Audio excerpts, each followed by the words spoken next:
I hope कि आप सभी बहुत ही अच्छे होंगे। तो आज हम लोग यहाँ पे अपने बायोकेमिस्ट्री के यूनिट 1 का लास्ट चैप्टर जो कि हमारा बायो एनर्जेटिक्स है उसको हम लोग यहाँ पे पूरा कवर करने वाले हैं। बाकी देखो, मेरी पूरी कोशिश रहेगी कि आज की वीडियो देखने के बाद आप लोग को इस टॉपिक पे कोई दूसरी वीडियो देखने की ज़रूरत ना पड़े। और देखो, आज आप लोग को थोड़ा सा बायोकेमिस्ट्री का फील आने वाला है, ठीक है। मतलब देखो, यहाँ पे अभी तक आप लोगों ने जितने लेक्चर्स देखे वो इजी थे। मतलब अभी तक जितने भी टॉपिक हम लोगों ने देखा वो कहीं ना कहीं समझ आ जाने वाले थे, ठीक है। लेकिन आज आप लोग को अपना थोड़ा सा फोकस रखना होगा और कॉपी और पेन लेके बैठना और मेरी बातों को ध्यान से सुनना। बाकी इन सारी बातों के साथ हम लोग अपना आज का वीडियो स्टार्ट करते हैं। तो बात करें हम लोग यहाँ पे बायो एनर्जेटिक्स की, तो ये हमारा यहाँ पे दो वर्ड से मिलके बना हुआ है। पहला हो गया हमारा यहाँ पे बायो और दूसरा हो गया हमारा यहाँ पे एनर्जेटिक्स। अब यहाँ पे जो हमारा बायो है तो उसका मतलब हमारा क्या हो गया, लाइफ या फिर लिविंग बीइंग, यानी कि हम लोग, ठीक है। और जो हमारा एनर्जेटिक्स है उसका मतलब क्या हो गया, स्टडी ऑफ एनर्जी। तो यहाँ पे देखो, जो हमारी बायो एनर्जेटिक्स है, ठीक है, इसके अंदर हम लोग करते क्या है, bioenergetics is nothing but the study of change in energy takes place during biological reactions. यानी कि देखो, यहाँ पे हमारी जो बॉडी है उसके अंदर जितनी भी बायोलॉजिकल रिएक्शंस हो रही हैं, देखो यहाँ पे आप लोग ये मत समझो कि जब आप लोग कुछ बाहर से काम करते हो, ठीक है, तभी हमारी बॉडी में कुछ एक्शन वगैरह होता है। देखो, हमारी बॉडी यहाँ पे जब शांत रहती है तब भी उसके अंदर यहाँ पे बहुत सारी रिएक्शन चलती रहती हैं। तो वहाँ पे वो सारी जो बायोलॉजिकल रिएक्शंस है तो उसमें यार यहाँ पे एनर्जी की ज़रूरत तो पड़ेगी। यानी कि अगर कोई भी एक्शन या फिर रिएक्शन हो रही है बॉडी के अंदर तो उसको एनर्जी तो चाहिए होगा। तो वहाँ पे जो अपनी एनर्जी है तो उसके अंदर यहाँ पे कितना चेंज आता है, ठीक है, और कैसे यहाँ पे एनर्जी का यूटिलाइजेशन होता है, कैसे उसका प्रोडक्शन होता है, वो सारी चीज़ें कहीं ना कहीं हम लोग जो है अपनी बायो एनर्जेटिक्स के अंदर जो है पढ़ने वाले हैं। अब यहाँ पे जो हमारा बायो एनर्जेटिक्स है इसको हम लोग यहाँ पे बायोकेमिकल थर्मोडायनेमिक्स के नाम से भी जानते हैं। क्यों? क्योंकि यहाँ पे ये जो है थर्मोडायनेमिक्स के प्रिंसिपल पे बेस होता है। अभी हम लोगों को उसी को काफ़ी डिटेल में देखना है और आप लोगों को काफ़ी फोकस करना है उस वाले पार्ट पे, तभी आप लोगों को समझ में आएगा। अब यहाँ पे देखो, the sum of all the chemical reactions takes place inside a living organism is called metabolism. अब आप लोग को अगर थोड़ा आप लोगों ने एचएपी पढ़ा है तो पता ही होगा कि हमारी बॉडी में जो जितनी भी केमिकल रिएक्शन होती हैं उनको अगर हम लोग यहाँ पे एक साथ बोले तो हम लोग उसको मेटाबॉलिज्म बोल सकते हैं। अब ये भी हमारे यहाँ पे दो टाइप का होता है, कैटाबॉलिज्म और एनाबॉलिज्म। लेकिन देखो, अभी हम लोग को यहाँ पे उस चीज़ पे फोकस करने की ज़रूरत नहीं है। तो बात करें हम लोग यहाँ पे अपने प्रिंसिपल ऑफ बायो एनर्जेटिक्स की। अब देखो, यहाँ पे आप लोग थोड़ा सा ना अपनी बायोलॉजी वाला पार्ट हटाओ, अब आप लोग को थोड़ा सा केमिस्ट्री वाला पार्ट आ रहा है, ठीक है। तो यहाँ पे आप लोग को थोड़ा सा फोकस करना है। तो जो हमारा यहाँ पे प्रिंसिपल ऑफ बायो एनर्जेटिक्स है, तो बायो एनर्जेटिक्स यहाँ पे हमारा लॉ ऑफ थर्मोडायनेमिक्स को फॉलो करता है। अब देखो, जो हमारे यहाँ पे थर्मोडायनेमिक्स है तो उसके अंदर हमारे यहाँ पे 4 लॉ होते हैं। पहला होता है हमारे यहाँ पे जीरोथ लॉ। अब देखो, यहाँ पे एक जीरोथ लॉ भी आ जाता है तो फर्स्ट लॉ हमारा सेकंड हो जाता है। मतलब समझ रहे हो ना, ये हमारा 1 हो गया, 2, 3, 4, तो यहाँ पे इस तरह करके हमारे 4 लॉ होते हैं। लेकिन यहाँ पे जो हमारा बायो एनर्जेटिक्स है ये मेनली हमारे यहाँ पे फर्स्ट और सेकेंड लॉ, देखो यहाँ पे इस वाले फर्स्ट और सेकेंड लॉ पे फोकस करता है। अब देखो, अगर आप लोगों ने 11th क्लास में केमिस्ट्री में यहाँ पे थर्मोडायनेमिक्स को थोड़ा बहुत पढ़ा है तो यहाँ पे ये लेक्चर थोड़ा इजी हो जाएगा। और अगर नहीं भी पढ़ा है तो हम लोग उसको दोबारा से काफ़ी अच्छे से एक्सप्लेन करने वाले हैं। तो आप लोग बस थोड़ा सा अपना दिमाग खोल के बैठना, ठीक है। तो बात करें हम लोग यहाँ पे अपने फर्स्ट लॉ ऑफ थर्मोडायनेमिक्स की, तो देखो यहाँ पे फर्स्ट लॉ क्या कहता है, the first law of thermodynamics is based upon the principle of conservation of energy.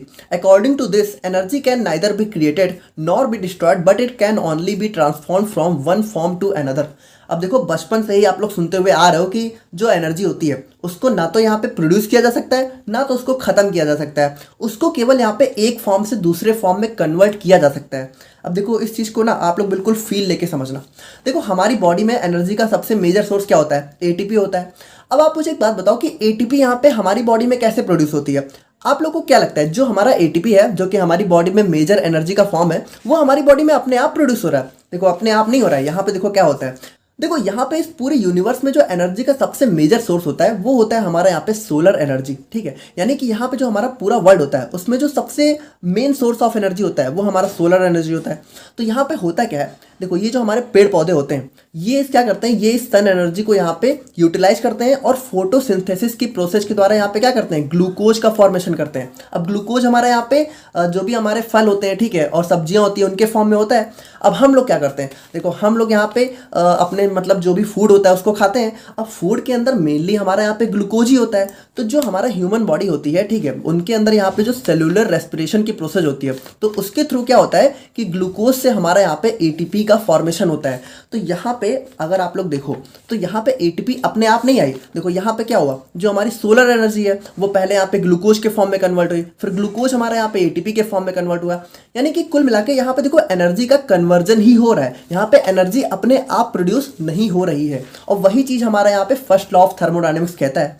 अब देखो यहाँ पे जो हमारा फर्स्ट लॉ ऑफ थर्मोडायनेमिक्स है, इसने ये तो बता दिया कि इस पूरी दुनिया में अगर कोई भी प्रोसेस होगी तो उसमें जो हमारी टोटल एनर्जी है वो हमारे यहाँ पे कंजर्व रहेगी, ठीक है। यानी कि ना तो वो डिस्ट्रॉय होगी ना तो उसको क्रिएट किया जा सकेगा, वो यहाँ पे सिर्फ एक फॉर्म से दूसरे फॉर्म में कन्वर्ट हो सकेगी। लेकिन इसने यहाँ पे एक चीज़ नहीं बताई कि जो हमारी कोई भी प्रोसेस है तो वो होगी कि नहीं होगी। देखो इसने यहाँ पे इस चीज़ को समझना, इसने यहाँ पे ये तो बता दिया कि अगर इस पूरे वर्ल्ड में कोई भी प्रोसेस है या फिर कोई भी रिएक्शन है, ठीक है, अगर केमिस्ट्री के टर्म्स में बात करें तो मान लो कोई भी रिएक्शन है, जैसे मान लो ए से बी में कोई प्रोडक्ट हमारा यहाँ पे रिएक्टेंट से यहाँ पे प्रोडक्ट बन रहा है, तो यहाँ पे इसने ये तो बता दिया कि अगर रिएक्टेंट से प्रोडक्ट बनेगा तो हमारा जो टोटल एनर्जी है वो यहाँ पे कंजर्व रहेगा। लेकिन इसने यहाँ पे ये नहीं बताया कि कौन सी रिएक्शन होगी और कौन सी रिएक्शन नहीं होगी। यानी कि जो हमारा ए है उससे हमारा बी बनेगा भी कि नहीं बनेगा, इसने हमारा ये नहीं बताया। तो यहाँ पे हमारा आया यहाँ पे सेकेंड लॉ ऑफ थर्मोडायनेमिक्स। अब देखो यहाँ पे इस वाले थ्योरी पोर्शन को अभी हटाओ, अब आप लोगों को पूरा यहाँ पे फोकस करना है मेरी बातों पे, ठीक है। और यहाँ पे इस वाले पेज पे यहाँ पे देखो, अब आप लोग जो है अगर अभी तक भी नहीं बैठे हो तो कॉपी पेन लेके थोड़ा सा बैठो, तभी अच्छे से समझ में आएगा। अब देखो जो हमारा यहाँ पे सेकेंड लॉ ऑफ थर्मोडायनेमिक्स है, ये बेसिकली हमें ये बताने वाला है कि जो हमारा ये यूनिवर्स है, इस पूरे यूनिवर्स में यहाँ पे कौन सी प्रोसेस या फिर कौन सी रिएक्शन जो है अपने आप हो जाएगी, या फिर उसको जो है कराने के लिए हमें जो है बाहर से कुछ एनर्जी वगैरह सप्लाई करने की ज़रूरत पड़ेगी। देखो थोड़ा सा समझना, देखो कोई भी प्रोसेस यहाँ पे हमारी दो टाइप की होती है, ठीक है। एक जो अपने आप हो जाती है, यानी जिसके अंदर यहाँ पे सेल्फ अकरेंस की जो है क्षमता होती है या फिर कह सकते हो टेंडेंसी होती है, ठीक है, सेल्फ अकरेंस। यानी कि इसको, इस प्रोसेस को या फिर इस रिएक्शन को कराने के लिए हमें बाहर से कुछ भी देने की ज़रूरत नहीं पड़ेगी। देखो अभी समझ में आ जाएगा, थोड़ा सा पेशेंस रखो, ठीक है। तो यहाँ पे जो हमारी कोई प्रोसेस है, अगर उसके अंदर यहाँ पे सेल्फ अकरेंस की क्षमता है, यानी कि वो यहाँ पे सेल्फ अकर हो सकती है, तो ऐसी प्रोसेस को हम लोग बोलते हैं स्पॉन्टेनियस प्रोसेस। स्पॉन्टेनियस, देखो स्पॉन्टेनियस का मतलब क्या है कि स्पॉन्टेनियस हमारी ऐसी प्रोसेस या फिर ऐसी रिएक्शंस होती हैं जो कि अपने आप हो जाती हैं, जिनको कराने के लिए हमें यहाँ पे बाहर से कुछ भी लगाने की ज़रूरत नहीं पड़ती है।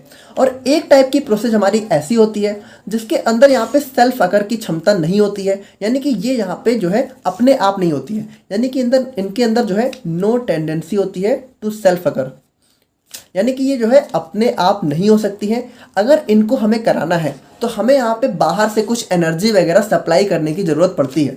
तो ऐसी प्रोसेस को हम लोग क्या बोलते हैं, ऐसी प्रोसेस जो कि अपने आप नहीं होती हैं, ऐसी प्रोसेस को हम लोग बोलते हैं नॉन स्पॉन्टेनियस प्रोसेस। अब देखो इसका यहाँ पे बहुत सारे एग्जाम्पल हैं, इस पूरे यूनिवर्स में यहाँ पे बहुत सारे इसके अच्छे अच्छे एग्जाम्पल हो सकते हैं। जैसे एक एग्जाम्पल की अगर हम लोग बात करें तो देखो जो हमारी स्पॉन्टेनियस प्रोसेस है, अगर हम लोग इसकी बात करें तो अगर आप लोग जैसे हमारे घर में टोटी वगैरह लगी है, नल वगैरह लगा है, तो जैसे ही आप लोग यहाँ पे नल को ओपन करते हो तो पानी यहाँ पे अपने आप जो है नल से नीचे गिरने लगता है कि नहीं, है ना। उसमें हमें यहाँ पे कुछ भी अलग से देने की जरूरत तो पड़ती नहीं है। आप लोगों ने टोटी ऑन की और पानी यहाँ पे डायरेक्टली नीचे गिरना चालू हो गया। लेकिन अब आप मुझे एक बात बताओ, क्या ये जो पानी हमारा नीचे गिर रहा है, क्या इस पानी को आप लोग यहाँ पे दोबारा से नल में भेज सकते हो? यानी कि अगर सिंपली बात करें तो पानी, देखो पानी हमारा यहाँ पे हाई, यानी कि अगर ऊंचाई पे रखा हुआ है तो हाई से लो तो हमारा आ जाता है। लेकिन क्या इसी पानी को आप लोग जो है नीचे से ऊपर भेज सकते हो? क्या नीचे लो से हाई जा सकता है? देखो लो से हाई भी जा सकता है, लेकिन उसके लिए हमें यहाँ पे एनर्जी लगाने की जरूरत पड़ेगी। अभी देखना कैसे जाएगा, ठीक है। तो अगर यहाँ पे देखो जो हमारा हाई से लो आने की प्रोसेस है, इसको हम लोग बोलते हैं स्पॉन्टेनियस। स्पॉन्टेनियस का मतलब यहाँ पे अपने आप हो रहा है, इसके लिए हमें कुछ भी जरूरत नहीं पड़ रही है। हम लोगों ने यहाँ पे नल को खोला, पानी अपने आप नीचे गिरना चालू हो गया। लेकिन यहाँ पे जो हमारी ऐसी प्रोसेस होती है कि अगर हम लोग अब मान लो पानी को नीचे से ऊपर भेजना हो, तो देखो ये भी हो सकता है। कैसे हो सकता है? देखो आपके घर में मोटर लगा है, देखो जब आप लोग मोटर ऑन करते हो तो मोटर क्या करता है, मोटर यहाँ पे नीचे से पानी को ऊपर टंकी में भेजता है कि नहीं भेजता है? तो मोटर क्या करता है, मोटर यहाँ पे इलेक्ट्रिकल एनर्जी से क्या करता है, यहाँ पे जो है खुद चलता है, ठीक है, और यहाँ पे क्या करता है, पानी को जो है नीचे से ऊपर भेज देता है। यानी पानी यहाँ पे लो से हाई चला जाता है। लेकिन कैसे जाता है? जब हम लोगों ने यहाँ पे बाहर से एनर्जी दी, एनर्जी किस फॉर्म में दी? इलेक्ट्रिकल के फॉर्म में दी। और एनर्जी को यहाँ पे यूटिलाइज किसने किया? मोटर ने किया। यानी कि यहाँ पे हमें क्या हुआ, बाहर से सोर्स लगाने की जरूरत पड़ी। तो ऐसी प्रोसेस को हम लोग बोलते हैं नॉन स्पॉन्टेनियस। यानी कि देखो, जो हमारी नॉन स्पॉन्टेनियस प्रोसेस है, ठीक है, वो हो सकती है, ऐसा नहीं कि हो नहीं सकती, लेकिन उसके लिए हमें यहाँ पे बाहर से एनर्जी लगाने की जरूरत पड़ती है। यानी सिंपली बात करें तो इनके अंदर नो टेंडेंसी टू अकर, यानी खुद से होने की जो है टेंडेंसी नहीं होती है। Occurs only if continuous energy supply. देखो इस चीज को समझना, कॉन्टिन्यूअस। देखो ऐसा भी नहीं है कि एक बार आप लोगों ने एनर्जी हल्का सा दे दी तो ये होने लगेंगी। देखो यहाँ पे मोटर जब तक चलता है तब तक ही पानी ऊपर जाता है। अगर मोटर को आप लोग, ऐसा थोड़ी है कि मोटर को आप लोगों ने एक बार चला दिया फिर बंद कर दिया, पानी अपने आप ऊपर जा रहा है मस्त, ऐसा तो होता नहीं है। आप लोग को मोटर को कंटिन्यू चालू रखना पड़ता है, तब जाके पानी ऊपर जाता है। यानी जब हमें यहाँ पे कंटिन्यूअस एनर्जी की सप्लाई देते हैं तब जाके हमारी कोई भी नॉन स्पॉन्टेनियस प्रोसेस होती है। तो यहाँ पे जो हमारा सेकेंड लॉ है, ध्यान से सुनना, जो हमारा सेकेंड लॉ है ये बेसिकली हमें ये बताएगा, हम लोग मतलब यहाँ पे कुछ ट्रिक वगैरह देखेंगे जिसकी वजह से हमें ये पता चल जाएगा कि इस पूरी दुनिया में कोई भी जो प्रोसेस है वो हमारी स्पॉन्टेनियस है कि नॉन स्पॉन्टेनियस है। देखो इसको ना बिल्कुल सिंपली समझो कि ये सब तो चलो बहुत इजी एग्जांपल है कि हम लोगों ने नल का पानी खोला, ठीक है, और यहाँ पे जो हमारा नल का पानी नीचे गिरने लगा तो हम लोगों ने देख के पहचान लिया कि हमारा ये स्पॉन्टेनियस है, और नीचे से ऊपर जा रहा है तो नॉन स्पॉन्टेनियस है। लेकिन अगर मान लो हम लोग जो है कोई रिएक्शन वगैरह करवा रहे हैं, ठीक है, जैसे मान लो कोई ए है, अब उससे हमारे यहाँ पे कोई बी प्रोडक्ट बन रहा है, तो अब आप ये बताओ कि इस रिएक्शन में आप लोग कैसे पता लगाओगे कि ये हमारा स्पॉन्टेनियस है कि नॉन स्पॉन्टेनियस है। देखो कोई रिएक्शन है वो आप लोग को दे दी गई, क्या इस रिएक्शन को देख के आप लोग बता सकते हो कि हमारा ये स्पॉन्टेनियस है, ठीक है, स्पॉन्टेनियस है या फिर नॉन स्पॉन्टेनियस है? देखो रिएक्शन को देख के आप लोग जो है डायरेक्टली नहीं बता सकते हो। इसके लिए आप लोग को कुछ चीज़ों का टेस्ट करना पड़ेगा, कुछ चीज़ें मेजर करनी पड़ेंगी। तो वो जो हमारे टेस्ट होते हैं, वो जो मेजरमेंट होती है, वही सारी चीज़ें हमारे यहाँ पे सेकेंड लॉ ऑफ थर्मोडायनेमिक्स के अंदर आई। यानी कि सेकेंड लॉ बेसिकली हमें क्या बताने वाला है कि इस पूरी दुनिया में कौन सी प्रोसेस हमारी स्पॉन्टेनियस है, यानी कि कौन सी प्रोसेस जो है अपने आप होगी और कौन सी प्रोसेस यहाँ पे अपने आप नहीं होगी। तो आई होप कि आप लोग यहाँ पे इतना समझ गए होंगे कि सेकेंड लॉ आखिर जो है बात किस बारे में करने वाला है। तो अब हम लोग यहाँ पे देखेंगे कि हम लोग कैसे पता लगाएंगे कि जो हमारी प्रोसेस है वो हमारी स्पॉन्टेनियस है या फिर नॉन स्पॉन्टेनियस है। तो अब देखो यहाँ पे जो हमारी कोई भी रिएक्शन है उसकी स्पॉन्टेनिटी या फिर नॉन स्पॉन्टेनिटी को चेक करने के लिए हमारे पास यहाँ पे 3 पैरामीटर है। यानी कि 3 पैरामीटर पे हम लोग जो है किसी रिएक्शन की स्पॉन्टेनियस या फिर नॉन स्पॉन्टेनियस होने को चेक करते हैं। तो पहला पैरामीटर आया हमारे यहाँ पे इंथैल्पी, ठीक है, और दूसरा पैरामीटर आया हमारे यहाँ पे एंट्रोपी, और थर्ड एंड फाइनल पैरामीटर हमारा यहाँ पे आया गिब्स फ्री एनर्जी। तो इन तीनों को हम लोग यहाँ पे एक एक करके देखेंगे, ठीक है। गिब्स एनर्जी मतलब फ्री होता है, गिब्स फ्री एनर्जी। तो यहाँ पे हम लोग सबसे पहले बात करते हैं अपने एंथैल्पी के बारे में, ठीक है, एंथैल्पी। अब देखो जो हमारा एंथैल्पी है ये हमारा क्या कहता है कि अगर कोई भी रिएक्शन है, अगर कोई हमारा ए जो है रिएक्टेंट है और उससे हमारा बी प्रोडक्ट बन रहा है, तो अगर इस रिएक्शन में हमारी जो है एनर्जी रिलीज हो रही है, ध्यान से सुनना, एनर्जी रिलीज हो रही है, अगर कोई भी रिएक्शन हमारी हो रही है और उसमें हमारा एनर्जी जो है हीट के फॉर्म में रिलीज होगी बेसिकली, है ना। कोई भी रिएक्शन होती है तो उसमें जो हमारी एनर्जी है वो हीट के फॉर्म में ही रिलीज होती है। तो अगर हमारी कोई भी रिएक्शन है और उसमें जो हमारी हीट रिलीज हो रही है तो ऐसी रिएक्शंस या फिर प्रोसेस को हम लोग बोलते हैं स्पॉन्टेनियस, ठीक है। यानी एंथैल्पी ने क्या बोला कि अगर कोई भी रिएक्शन है उसमें हमारी एनर्जी रिलीज हो रही है तो वो प्रोसेस होती है हमारी स्पॉन्टेनियस। और यहाँ पे ध्यान से सुनना, अगर कोई भी रिएक्शन है, अगर उसमें यहाँ पे एनर्जी या फिर हीट रिलीज हो रही है तो उस रिएक्शंस को हम लोग बोलते हैं एक्जोथर्मिक रिएक्शंस। देखो ये सारी चीज़ें ना अभी आप लोग को बहुत अच्छे से मिलने वाली है, तो एक एक चीज़ को थोड़ा सा दिमाग में रखना। एक्जोथर्मिक रिएक्शन, देखो एक्जोथर्मिक रिएक्शन क्या होती है, जिसके अंदर यहाँ पे एनर्जी या फिर हीट रिलीज होती है, और ऐसी प्रोसेस हमारी क्या होती है, स्पॉन्टेनियस होती है। और अब यहाँ पे एक सबसे इंपॉर्टेंट पॉइंट, और ऐसी प्रोसेस के लिए जो हमारी एंथैल्पी है, अब देखो एंथैल्पी को हम लोग यहाँ पे एच से डिनोट करते हैं, लेकिन हम लोग मेजर करते हैं यहाँ पे चेंज इन एंथैल्पी। तो जो हमारा चेंज इन एंथैल्पी होता है उसको हम लोग किससे डिनोट करते हैं, डेल्टा एच से। देखो डेल्टा का मतलब होता है चेंज।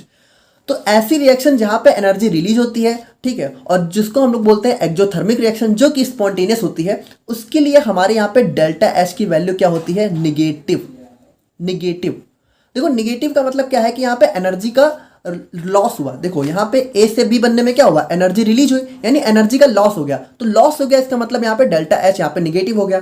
तो हम लोग क्या बोल सकते हैं कि सिंपली हम लोग बोल सकते हैं कि ऐसी रिएक्शन जिनके लिए यहाँ पे डेल्टा एच की वैल्यू जो है निगेटिव आती है, उन रिएक्शंस को हम लोग यहाँ पे स्पॉन्टेनियस प्रोसेस बोल सकते हैं। और ऐसी रिएक्शंस हमारी क्या होती है, एक्जोथर्मिक। अब अगर इसी का उल्टा कर दिया जाए तो अगर मान लो यहाँ पे सिंपली बात करें तो अगर हमारा कोई भी रिएक्शन है, यानी कि मान लो ए से हमारा बी बन रहा है, ठीक है, और वहाँ पे अगर हमारा डेल्टा एच जो है पॉजिटिव आ गया, तब क्या होगा, देखो अगर डेल्टा एच पॉजिटिव आ गया तो इसका मतलब ये होगा कि जो हमारा ए से बी बन रहा है, ठीक है, इसमें हमें एनर्जी जो है देनी पड़ेगी, एनर्जी जो है हमें बाहर से देनी पड़ेगी। यानी इसने क्या किया, एनर्जी को जो है एब्जॉर्ब किया, एनर्जी को एब्जॉर्ब या फिर एनर्जी को टेक किया।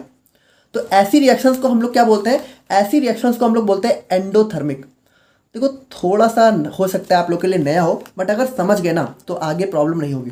देखो सिंपल है, ऐसी रिएक्शंस जिनके अंदर यहाँ पे एनर्जी हमें खुद से देनी पड़ती है, उन रिएक्शंस को हम लोग बोलते हैं एंडोथर्मिक रिएक्शंस। और ऐसी रिएक्शंस के लिए हमारा जो डेल्टा एच है वो हमारा पॉजिटिव आता है। और ऐसी रिएक्शन हमारी बताओ कैसी होंगी, अब बताओ, जो रिएक्शन है जिसमें हमें एनर्जी देनी पड़ रही है, ठीक है, वो रिएक्शन हमारी स्पॉन्टेनियस होगी या फिर नॉन स्पॉन्टेनियस होगी, बताओ, नॉन स्पॉन्टेनियस होगी। हम लोगों ने क्या देखा, ऐसी रिएक्शन या फिर ऐसी प्रोसेस जहां पे हमें एनर्जी देनी पड़े वो क्या होती है, नॉन स्पॉन्टेनियस। देखो यहाँ पे हमें क्या पड़ रहा था, हम लोग यहाँ पे मोटर से एनर्जी दे रहे थे, तब हमारी नॉन स्पॉन्टेनियस हो रही थी। और जो अपने आप हो जा रहा था, जिसमें यहाँ पे हमें कुछ भी एनर्जी नहीं देनी पड़ रही है, बल्कि यहाँ पे तो एनर्जी हमें खुद से मिल रही है, एनर्जी रिलीज हो रही है। तो एनर्जी रिलीज हो रही है तो स्पॉन्टेनियस, और अगर एनर्जी देनी पड़ रही है तो नॉन स्पॉन्टेनियस, नॉन स्पॉन्टेनियस, ठीक है, सिंपल। तो यहाँ पे देखो एंथैल्पी ने मस्त अपना बता दिया, ठीक है, यानी कि एंथैल्पी अगर हम लोग एक सिंपल वर्ड में बोलना चाहें तो एंथैल्पी यहाँ पे सिंपली ये बताया कि डेल्टा एच अगर हमारा नेगेटिव है तो प्रोसेस हमारी क्या होगी, स्पॉन्टेनियस, सिंपल, ठीक है, एक वर्ड में। और अगर डेल्टा एच की वैल्यू हमारी पॉजिटिव है तो प्रोसेस हमारी क्या होगी, नॉन स्पॉन्टेनियस। तो देखो सब कुछ तो यहाँ पे मस्त चल रहा था, एंथैल्पी ने यहाँ पे अपनी जो भी थ्योरी दी थी वो यहाँ पे ज़्यादातर रिएक्शंस और ज़्यादातर प्रोसेस में लागू भी हो गई। लेकिन यहाँ पे हमारी कुछ रिएक्शंस हमें ऐसी भी देखने को मिलने लगी जहाँ पे क्या हुआ, देखो जहाँ पे ये जो हमारी एंथैल्पी की थ्योरी है वो हमारी फेल कर गई। अब ऐसी रिएक्शंस की अगर एक बहुत मोस्ट कॉमन एग्जाम्पल की बात करें तो जो हमारा आइस क्यूब होता है, यानी जो हमारा बर्फ़ होता है, तो आप लोग को पता है कि बर्फ़ को अगर हम लोग यहाँ पे ओपन मतलब ओपन में रख देते हैं तो वहाँ पे क्या होता है, बर्फ़ हमारा यहाँ पे लिक्विड के फॉर्म में कन्वर्ट हो जाता है ना, यानी बर्फ़ हमारा यहाँ पे वाटर के फॉर्म में कन्वर्ट हो जाता है।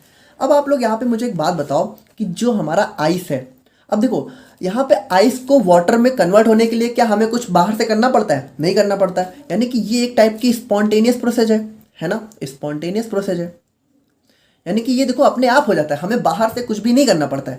तो अगर हम लोग एंथैल्पी के हिसाब से बात करें तो एंथैल्पी हमारी क्या कहती है, एंथैल्पी कहती है कि जो हमारी स्पॉन्टेनियस प्रोसेस है उसके लिए हमारे यहाँ पे डेल्टा एच जो है निगेटिव होगा।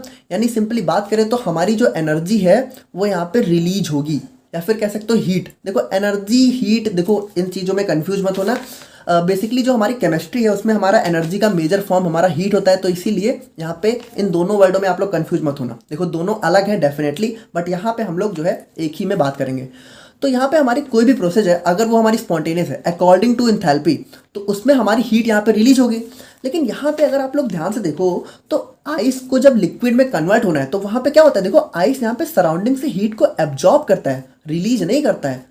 अब मुझे सिंपली एक बात बताओ कि कोई भी बर्फ का टुकड़ा है, ठीक है, अगर वो यहाँ पे पानी में कन्वर्ट हो रहा है तो वो हीट को एब्जॉर्ब कर रहा है कि हीट को रिलीज कर रहा है, देखो हीट को एब्जॉर्ब कर रहा है सराउंडिंग से, तभी तो लिक्विड में कन्वर्ट हो रहा है और अपने आप भी हो रहा है। तो यहाँ पे हमारा एंथैल्पी जो है क्या हुआ, फेल कर गया, ठीक है। और यहाँ पे हमारा आ गया जो है सेकेंड थ्योरी, जो कि है हमारा एंट्रोपी।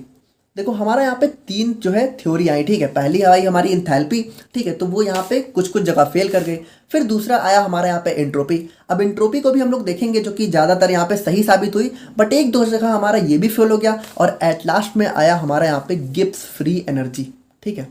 तो काफ़ी इंटरेस्टिंग है यार। देखो अगर आप लोग को अभी तक समझ में आ रहा है तो मज़ा आ रहा होगा, और अगर नहीं समझ में आ रहा है तो देखो मतलब क्या बोले यार, नहीं समझ में आ रहा है, देखो नहीं समझ में आ रहा है तो स्किप कर देना, ठीक है। अभी हम लोग नोट्स में भी देख लेंगे उसको, तो आप लोग नोट्स वाला समझ लेना। तो यहाँ पे हमारी स्पॉन्टेनियस और नॉन स्पॉन्टेनियस प्रोसेस को समझाने के लिए एंथैल्पी तो हमारा यहाँ पे फेल कर गया, तो अब आया हमारा यहाँ पे एंट्रोपी। अब देखो एंट्रोपी हमारा क्या होता है, देखो इस चीज़ को थोड़ा सा समझना। एंट्रोपी हमारा होता है measurement of randomness, measurement of randomness. अब देखो रैंडमनेस का क्या मतलब है यहाँ पे, देखो अभी हम लोग बता रहे हैं, ठीक है। तो जो हमारा रैंडमनेस है इसका मतलब यहाँ पे क्या होता है कि एंट्रोपी ने हमारा ये बताया कि अगर कोई भी प्रोसेस यहाँ पे स्पॉन्टेनियस है, अगर कोई भी प्रोसेस यहाँ पे स्पॉन्टेनियस है तो उसकी जो यहाँ पे रैंडमनेस है वो यहाँ पे इंक्रीज होगी। यानी कि आप लोग सिंपली कह सकते हो कि एंट्रोपी यहाँ पे क्या होगा, एंट्रोपी जो है यहाँ पे बढ़ेगी अगर कोई प्रोसेस यहाँ पे स्पॉन्टेनियस है। अब देखो रैंडमनेस से यहाँ पे मतलब क्या है, देखो अभी हम लोग इसको दो तरीके से समझ सकते हैं। देखो केमिस्ट्री के टर्म में तो हम लोग समझेंगे ही, लेकिन सबसे पहले हम लोग थोड़ा सा जो है अपनी एक डेली लाइफ में समझते हैं। देखो यहाँ पे हमारी जो पूरी दुनिया है ना, इसमें हमारी जो कोई भी प्रोसेस है वो हमारी रैंडमनेस को ही फोकस करती है। यानी कि इसको ऐसे समझो कि मतलब यहाँ पे देखो जो हमारी ये जो हमारा वर्ल्ड है, ठीक है, जो हमारा यूनिवर्स है, इस पूरी दुनिया में जो ज़्यादातर चीज़ें होती हैं ना, या फिर आप कह सकते हो कि जो स्पॉन्टेनियस चीज़ें होती हैं, यानी कि जो अपने आप होती हैं, वो रैंडमनेस पे ही फोकस करती हैं। देखो मुझे पता है कि आप लोगों को थोड़ा सा नहीं समझ में आ रहा है। देखो इसको ना बिल्कुल ऐसे समझो, आप लोग टाइम टेबल बनाते हो, देखो सभी ने कभी ना कभी तो जो है एक टाइम टेबल बनाया ही होगा। अब टाइम टेबल आप लोग बनाते हो और उसमें आप लोग क्या है, मस्त मस्त चीज़ें लिखते हो, ठीक है, कि यहाँ पे सुबह 5 बजे उठना है और यहाँ पे दिन में जो है हम लोग मानते हैं कि आप लोगों ने टाइम टेबल बनाया और आपने लिखा कि आप लोग जो है दिन में 6 घंटे पढ़ोगे, ठीक है, 6 आवर्स आप लोग स्टडी करोगे। अब आप मुझे एक बात बताओ कि कितने % चांस है कि ये जो आप लोगों ने 6 आवर्स स्टडी लिखी है ये आप लोग करोगे। देखो इसके यहाँ पे चांस तो 2% भी नहीं है, ठीक है। यहाँ पे आप लोगों ने 6 आवर लिखा है तो बहुत मुश्किल है कि आप लोग यहाँ पे मतलब हो सकता है कि पहले दिन अगर बहुत मोटिवेटेड हो तो 4 आवर कर लो, है ना, पहले दिन बहुत मोटिवेटेड हो तो 4 आवर कर लो, फिर दूसरे दिन यहाँ पे 2 आवर, ठीक है, और तीसरे दिन यहाँ पे 1 आवर, और इस तरीके से यहाँ पे क्या होगा, हो सकता है चौथे दिन फिर थोड़ा सा जोश आ जाए तो यहाँ पे फिर से मान लो 3 आवर हो गया। तो यहाँ पे देखो क्या हुआ, आप लोगों ने जो 6 आवर लिखा था अगर इसको आप लोग कंप्लीट कर लेते हैं तो ये हमारा क्या होता है, ये हमारा हो जाता है एक फिक्स चीज़, ठीक है, फिक्स्ड ऑर्डर। लेकिन यहाँ पे अगर हम लोग एक्चुअल रियलिटी की बात करें तो रियलिटी हमारी क्या होती है, रियलिटी हमारी यही होती है कि ये फिक्स चीज़ें नहीं हो पाती हैं। देखो इसका मतलब क्या है, ये रैंडम हुआ, रैंडमली चीज़ें होती हैं। यानी कि देखो ये जो हमारा यूनिवर्स है ना, ये यहाँ पे रैंडम को फॉलो करता है, रैंडमनेस को फॉलो करता है। यानी कि हमारी इस पूरे यूनिवर्स में जो ज़्यादातर चीज़ें होती हैं वो रैंडम तरीके से होती हैं, एक फिक्स्ड ऑर्डर में नहीं होती हैं। अच्छा चलो इसको एक बहुत ही बेटर एग्जांपल से आप लोग समझो कि आप लोग क्या करो, मान लो आप लोग जो है एक एक के सिक्के लो, ठीक है, एक एक के 3 सिक्के लो, और यहाँ पे देखो तीनों सिक्के आप लोग क्या करो, 1-1 रुपए के 3 सिक्के लो। देखो इसको आप लोग बिल्कुल करके देख लो, 3 सिक्के लो और तीनों को एक साथ उछालो, और आप लोग यहाँ पे अपने मन में कुछ अज्यूम कर लो, यानी चलो मन में अज्यूम कर लो कि यहाँ पे तीनों का हेड आना चाहिए, आप लोग ने तीनों सिक्के उछाले और तीनों का यहाँ पे हेड आना चाहिए। अब आप लोगों ने तो चलो एज्यूम कर लिया कि हेड आना चाहिए। अब आप मुझे एक बात बताओ कितने % चांस है कि तीनों में हेड आ जाएगा? बिल्कुल भी चांस नहीं आएगा, ठीक है। मतलब हो सकता है कि कुछ जादू वगैरह हो जाए तो तीनों में हेड आ जाए, वरना चांसेस क्या है कि किसी में हेड आ जाएगा, किसी में टेल आ जाएगा, ठीक है, फिर किसी में हेड आ जाएगा। यानी कि यहाँ पे देखो चीज़ें जो है रैंडम तरीके से होंगी, ठीक है, एक फिक्स या फिर ऑर्डर में होने के बहुत कम चांसेज हैं। तो देखो यहाँ पे जो हमारी एंट्रोपी है ना, इसने बिल्कुल यही चीज़ बताई है। एंट्रोपी ने क्या बताया कि अगर यहाँ पे हमारी कोई भी प्रोसेस है, चाहे वो वर्ल्ड में हो चाहे वो केमिस्ट्री के अंदर हो, तो अगर वो स्पॉन्टेनियस है, यानी कि अगर उसके अंदर अपने आप होने की टेंडेंसी है, तो उसकी यहाँ पे क्या होगा, उसकी यहाँ पे जो रैंडमनेस है वो यहाँ पे इंक्रीज होगी, है ना, रैंडमनेस क्या होगी, इंक्रीज होगी। अब देखो इसको बिल्कुल ऐसे समझो, इसको अगर हम लोग, अब देखो यहाँ पे एंट्रोपी का अगर हम लोग अपने उस बर्फ वाले एग्जाम्पल में लगाएं, यानी कि आइस का जो है वाटर में पिघलना, ठीक है, वाटर में पिघलना, अगर इसमें हम लोग अपनी एंट्रोपी को लगाएं तो यहाँ पे देखो अगर हम लोग आइस की बात करें तो आइस हमारा क्या होता है, आइस हमारा होता है एक सॉलिड, ठीक है, और वाटर हमारा क्या होता है, वाटर होता है हमारा एक लिक्विड। अब देखो आप लोगों ने बचपन से ही पढ़ा होगा कि जो हमारा सॉलिड है, अगर हम लोग इसके मॉलिक्यूलर उसको देखें, ठीक है, मॉलिक्यूलर कॉन्फ़िगरेशन को देखें, तो यहाँ पे जो हमारा सॉलिड है ना, इसके अंदर जो हमारे मॉलिक्यूल्स हैं वो बहुत जो है पास और एक ऑर्डर वे में रहते हैं। देखो समझना इसको थोड़ा सा, देखो यहाँ पे क्या है, जो हमारे मॉलिक्यूल्स हैं वो बहुत पास हैं और एक ऑर्डर में है। देखो यहाँ पर रैंडमनेस को आप लोग बोल सकते हो डिसऑर्डर भी बोल सकते हो, डिसऑर्डर, ठीक है, यानी कि यहाँ पे चीज़ें ऑर्डर में नहीं होंगी। लेकिन अगर वहीं हम लोग लिक्विड के मॉलिक्यूल्स की बात करें तो यहाँ पे आप लोग को पता है इनके बीच में जो हमारा मॉलिक्यूलर स्पेस है वो बहुत ज़्यादा होता है, ठीक है। देखो गैस में सबसे ज़्यादा होता है, बट इसके अंदर भी इसके कंपैरिजन में ज़्यादा होता है। यानी यहाँ पे देखो एक यहाँ पे है तो एक यहाँ पे, एक यहाँ पे, एक यहाँ पे, एक यहाँ पे, यानी देखो ये ऑर्डर में नहीं है, ये डिसऑर्डर में है। तो यहाँ पे एंट्रोपी ने क्या बताया, एंट्रोपी ने यही तो बताया कि अगर कोई स्पॉन्टेनियस प्रोसेस है तो उसके अंदर जो हमारा रैंडमनेस है या फिर डिसऑर्डरनेस है वो यहाँ पे इंक्रीज होगी।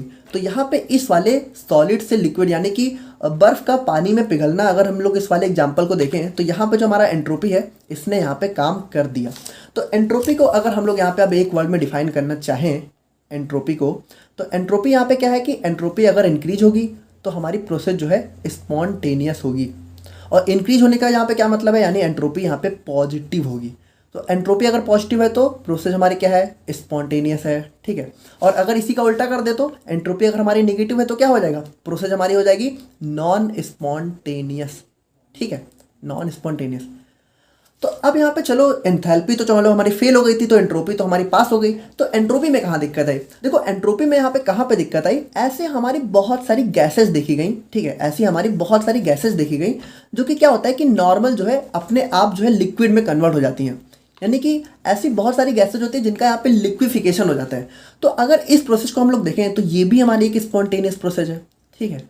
लेकिन अगर गैस और लिक्विड को देखें तो गैस क्या, हमारे मॉलिक्यूल्स देखो बहुत दूर दूर होते हैं, ठीक है, बहुत दूर दूर, यानी इनके अंदर रैंडमनेस बहुत ज़्यादा होती है। वहीं लिक्विड की बात करें तो यहाँ पे देखो मॉलिक्यूल्स जो है दूर तो होते हैं, लेकिन अगर गैस से कंपेयर करें तो बहुत पास ही में होते हैं। देखो जो हमारे यहाँ पे लिक्विड है, देखो मॉलिक्यूल्स तो इसके अंदर भी दूर होते हैं, लेकिन अगर गैस से कंपेयर करें तो यार गैस से तो कम होते हैं। यानी इसकी जो हमारी रैंडमनेस है या फिर कह सकते हो कि डिसऑर्डरनेस है वो हमारे यहाँ पे लेस है और गैस की यहाँ पे ज़्यादा है। लेकिन एंट्रोपी के हिसाब से तो जो भी हमारा प्रोडक्ट है, ठीक है, जो भी हमारा प्रोडक्ट है उसकी यहाँ पे जो रैंडमनेस है वो बढ़नी चाहिए, लेकिन यहाँ पे तो हमारे रिएक्टेंट की रैंडमनेस बढ़ रही है। तो यहाँ पे हमारा जो है एंट्रोपी भी कुछ कुछ जगह जो है फेल कर गया।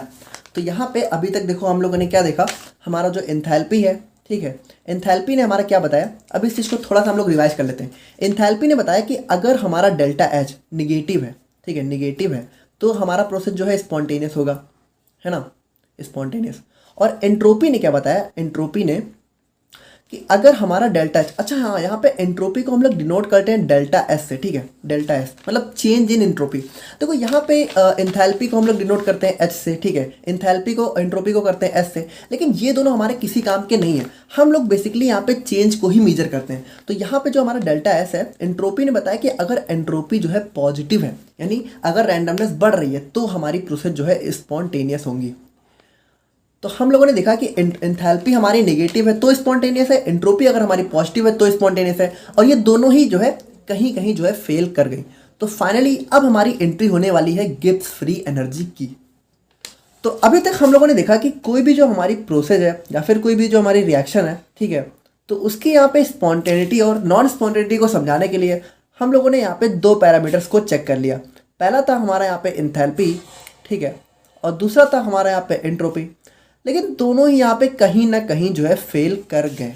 तो अब हमारा यहाँ पे फाइनल एंट्री किया हमारा यहाँ पे गिब्स फ्री एनर्जी ने, गिब्स फ्री एनर्जी, ठीक है।